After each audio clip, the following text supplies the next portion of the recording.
Oh, hello. My name's Andy.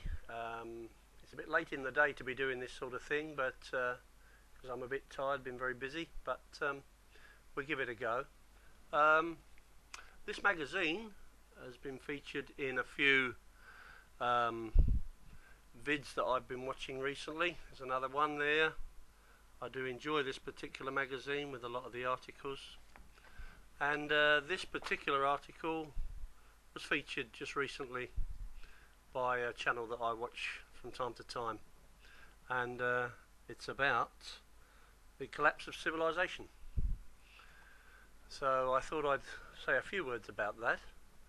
Um, I have been a member of a creative writing group over the years, and as such we would pick different topics, and it was always interesting to get 6 to 8 different versions different themes on the similar subject matter, people's different views, and sometimes we would have discussions on topics. And one time the topic that we discussed was what one would be capable of as an individual,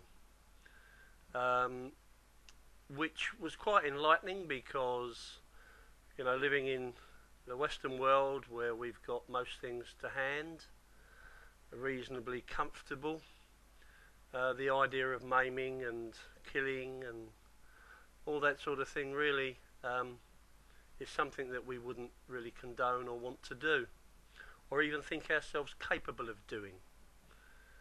But events in the past, civilization and society as we know it has broken down. I do recall a book that I read, and I will come back with the title and the author when I have a look through my book lists. Talked about a particular chap who was in a concentration camp, Nazi Germany, and each morning they had to stand on parade wearing a cap. This particular evening he mislaid his cap, couldn't find it. He knew what the consequences would be if in the morning he wasn't wearing it. So as people fell asleep, he was able to get up and under the cover of darkness steal somebody else's cap.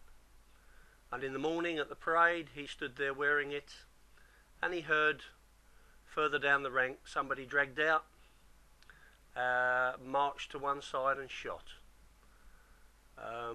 They weren't able to look round or anything like that, they just had to look straight ahead. And that chap who was responsible, if you like, for stealing that cap and surviving, still remembers that to this day and has to live with that. And possibly before the war, 5 or 10 years before the war, he wouldn't have thought himself capable of causing somebody else to lose their life. But when the rules go out the window and society breaks down and there's complete mayhem, anything can happen. Another story recently was sad news really, but in the papers, this article, which appeared in a lot of the papers, about this chap who was a Cambodian. There was a film made about the story, which you may have seen, well worth a watch. And again, it's about a situation where society is, you've got to know it, completely evaporates around you, and what could be considered as complete insane things go on. Dispran was in fact born into a reasonably stable family in Cambodia in 1942. Father was a road builder, supervisor.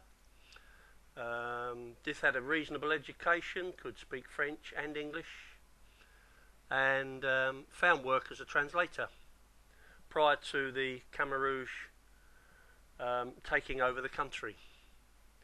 And of course, prior to that he was also working in the tourist industry as a translator, but then became an interpreter for the news people, various Newspapers were covering the story about what was going on in Vietnam at the time and the overspill into Cambodia, which eventually meant that the Khmer Rouge took over, and well, it was bedlam. Now, unfortunately for Dith, he wasn't able to get out with the other correspondents because he was not and did not have a passport that would cover his exit from the country, although his wife and children were vacated a bit earlier than himself, and he stayed on to report and help the reporters. In fact, he saved some of the reporters' lives by pleading for their lives when they were captured by the Khmer Rouge on one occasion. He then spent 4 years living under that regime, which really took most of the intellectuals away from the city, most people out of the city, and made them all work on the land. And one of their mottos was to keep you is no benefit, and to destroy you is no loss. So with that sort of ideology, there wasn't a lot of hope for a lot of people, and I think between 1975 and 1979, possibly anything up to 2 million people were killed, executed by that particular regime. Now, of course, one of the problems we have now is that there could be different drivers, not so much political, although that still exists and religious beliefs exist, but lack of energy, lack of oil, lack of food, all those things could be drivers that, going back to this little picture, could put us in a situation where disaster strikes and society breaks down. Remember, the Rolling Stones wrote a song a long time ago called Give Me Shelter, and it's been adopted by one or two homeless groups who are fighting sort of for people to have accommodation and what have you. But some of the words on the song, some of the lyrics do say rape and murder is just a shout away. And with the coming climate changes, sea levels rising, it could become quite scary later in this century.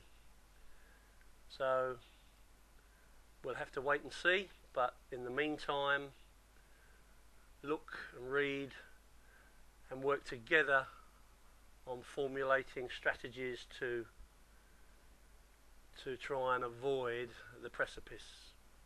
Sorry to be so alarmist and somewhat depressed, but things could be extremely dodgy in 25, 30, 35 years' time.